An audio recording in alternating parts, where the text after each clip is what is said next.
Kamera dan lensa yang kayak gimana sih yang cocok di tahun 2025? Kalian bisa simak video ini dari awal sampai akhir, tapi sebelumnya kita putar intronya. Check it out.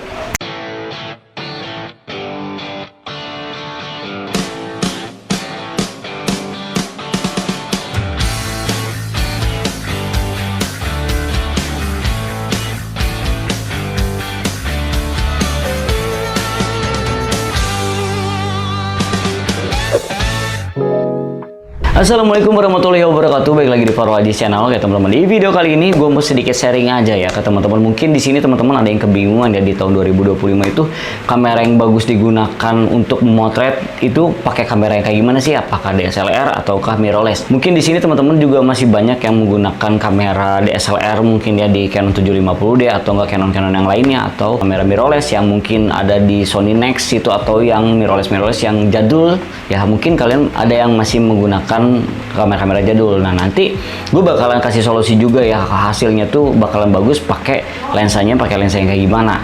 Nah, di sini tuh gue ada beberapa equipment ya teman-teman. Di sini sebelah kanan gue itu ada kamera DSLR, yaitu kamera Canon 750D ya. Nah, kamera Canon 750D ini tuh kan udah lama banget ya teman-teman, tapi hasilnya tuh menurut gue masih sangat bagus dan worth it juga. Nah, nanti lensanya tuh pakai bagus sih, pakai yang mana nanti gue bakal ngasih tau juga. Nah, terus di sebelah kiri gue di sini ada kamera mirrorless A6400, di mana kamera mirrorless ini tuh di A6400 itu tuh sudah memiliki autofocus tercepat teman-teman ya. Jadi kalau misalnya kita menggunakan fotografi menggunakan A6400 ini sangat cepat banget untuk autofokusnya teman-teman. Kalau misalnya menentukan autofocus teman-teman, nah itu juga berpengaruh banget sama lensanya.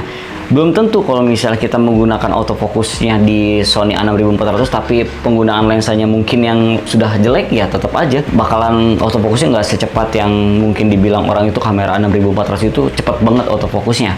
Nah, terus di sini juga Canon 750D itu belum tentu juga nih tidak bisa menghasilkan tidak bisa autofokus cepat, tapi Canon 750D ini tuh bisa cepat juga kalau misal pemilihan lensanya tuh pas juga. Nah, kalau misalnya gue tuh pernah ngalamin juga ya di Canon 750D ini tuh menggunakan lensa-lensa yang mungkin bagus yang seri L ya, L series. Ini juga autofokusnya cepat teman-teman dan akurat juga dan tajam banget. Contohnya di sini gue ada lensa 70-200 f4 ya, L series teman-teman. Nah, di sini f-nya tuh 4. Nah, fungsinya kalau misalnya kita menggunakan lensa tele ini tuh untuk membidik yang jarak jauh, atau enggak kita gunakan untuk memotret sport teman-teman ya. Ini cocok banget supaya kita bisa mendapatkan objek yang sangat jauh jadi terlihat dekat. Nah, ini menggunakan lensa 70-200 ini. Nah, ini yang f4-nya. Jadi f4 ini tuh untuk memotret jauh, tapi tidak direkomendasikan untuk di malam hari karena f-nya masih di 4. Nah, ada juga yang di F-nya di 2,8 itu ya, yang 70-200 juga yang harganya lebih tinggi. Nah, sekarang ini secondnya tuh kalau nggak salah di kisaran 3-5 jutaan ya, 3-4 juta, 5 jutaan, dan yang 2.8 itu ada kisaran di 8 juta sampai 10 jutaan. Nah, itu yang L series yang F-nya 2.8. Nah, di sini tuh kalau nggak salah belum ada image stabilizer teman-teman. Ini yang tidak ada image stabilizernya teman-teman ya. Tapi menurut gua kalau motret sport pakai ini, terus pakai Canon 750D ini, terus pakai tripod ini masih aman banget. Gue juga udah bikin memotret pakai Canon 750D ini, terus pakai lensa ini. Kalian bisa lihat aja konten gue sebelumnya, itu gue ada memotret menggunakan Canon 750D dengan lensa 70-200 mm ini ya. Kalau misalnya kita sandingkan seperti ini, kita cek ya, kita coba hasilnya, bodinya kayak gini nih. Ini jadi lebih proper. Nah, jadi lebih gede banget kan. Ini lebih enak juga, jadi lebih kokoh juga ya. Jadi motor itu sangat jauh banget, dan shutter speednya kalau menurut gua harus di 1/500 ke atas teman-teman supaya mendapatkan freeze ya. Kalau misalnya kita di 1/berapa, di bawah 1/500 itu bakalan shaking teman-teman. Jadi tidak rekomendasi lah kalau misalnya yang belum ada image stabilizernya. Nah, ini lensa kitnya di Canon 750D ini tuh masih aman untuk digunakan ketika kalian untuk belajar memotret ya. Kalau misalnya kalian pengen maksimal, kalian harus bereksplor lagi tentang lensanya, bagusnya lensa yang kayak gimana ya teman-teman. Nah, terus di sini ada lensa wide teman-teman ya. Di sini gua ada lensa wide dari Sigma 10-20 mm, di mana ini tuh ultra wide banget. Lensa ini tuh selalu gue pakai ketika gue mau motret landscape teman-teman. Ini cakep banget dan tajam, luasnya bener-bener luas ya. Kalau misalnya di iPhone sekarang itu 0,5 ibaratnya. Nah kalau misalnya di lensa di Canon atau enggak di mirrorless itu ya lensa wide-nya ya pakai kayak gini nih. Ini 10 mili. Ini seperti di 0,5-nya di iPhone. Nah ini di 10 milinya. Kalau misalnya kita di 8 mili itu masuknya udah fisheye teman-teman ya. Jadi 10 mili ini udah sangat ultra wide dan f-nya tuh sayangnya masih di 3,5 sampai 5,6, tidak konstan. Kalau ini 4 ya, konstan 4 walaupun kita zoom di 70 sampai 200-nya, di 70-nya 4, di 200 pasti 4. Jadi nggak akan naik ke 5,6. Nah, ini. Terus di sini gua ada lensa fix ya, fix 35 mili. Nah, fungsinya di lensa fix 35 mili ini tuh biasanya kita untuk memotret yang mungkin close up ya, terus tidak yang mungkin ruangannya tidak terlalu luas, terus jangkauannya yang mungkin sempit. Nah, tapi pengen mendapatkan detail yang mungkin bokeh-bokeh. Nah, pakai yang 35 mili ini ya. Ini 35 mili mau di Canon mau di mirrorless sama aja gitu ukuran-ukuran lensanya ya. Nah, terus juga ada lensa di 16 mili nya di Sony yang gue pakai ini. Nah, ini gue pakai lensa 16 mili di 2.8.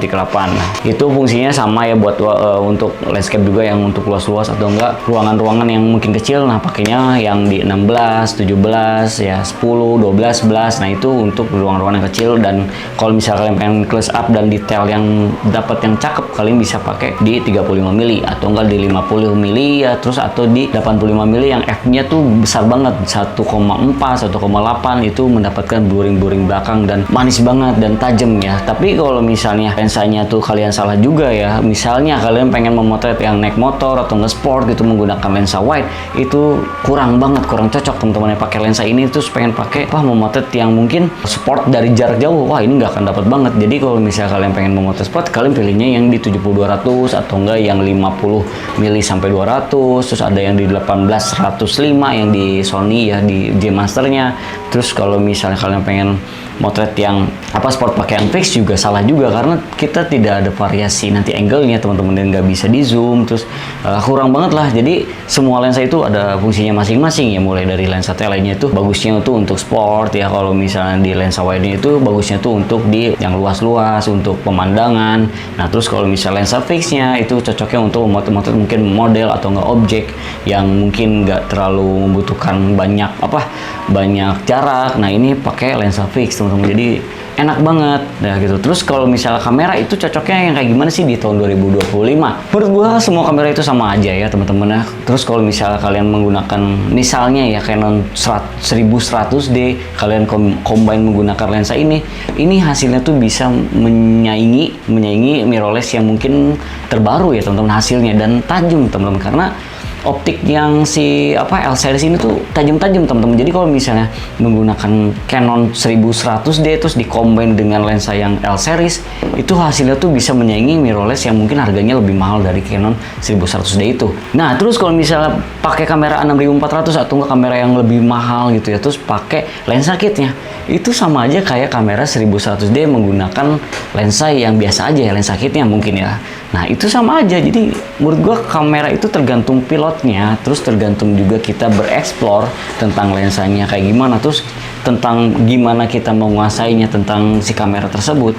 Itu kita bisa menghasilkan mungkin karya yang lebih wah ya, walaupun kita menggunakan equipment yang ada seadanya. Misalnya kamera 1100D, 500D, 550D, 750D atau enggak Sony Nex yang Nex 6, Nex 5, terus mirrorless yang mungkin ada di XT10, terus juga ada ya banyak lah pokoknya yang jadul-jadul mirrorless yang masih mungkin jauh lebih di bawah dari ini ya. Tapi kita kalau misalnya kita belajar dan kita memahami semua tekniknya, kamera manapun, misal kamera handphone pun itu bisa menghasilkan karya yang bagus teman-teman. Yang penting kalian belajar aja terus, bereksplor aja terus ya tentang fotografi kayak gimana ya.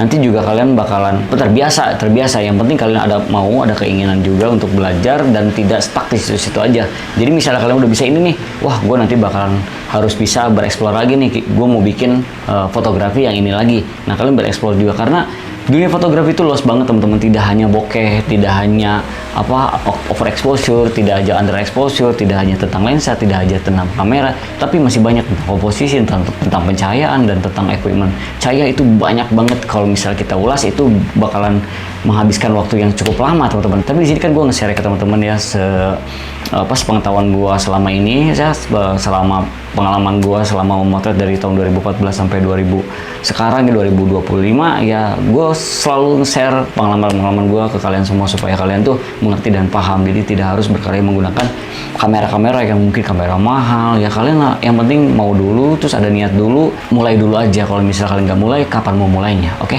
Nah mungkin segitu ya teman-teman ya video kali ini, semoga bermanfaat untuk kalian semua. Mohon maaf jika ada kesalahan kata. Dan yang belum subscribe, kalian bisa klik tombol subscribe-nya dan klik loncengnya berikan ketinggalan video terbaru dari gua. See you next video, bye.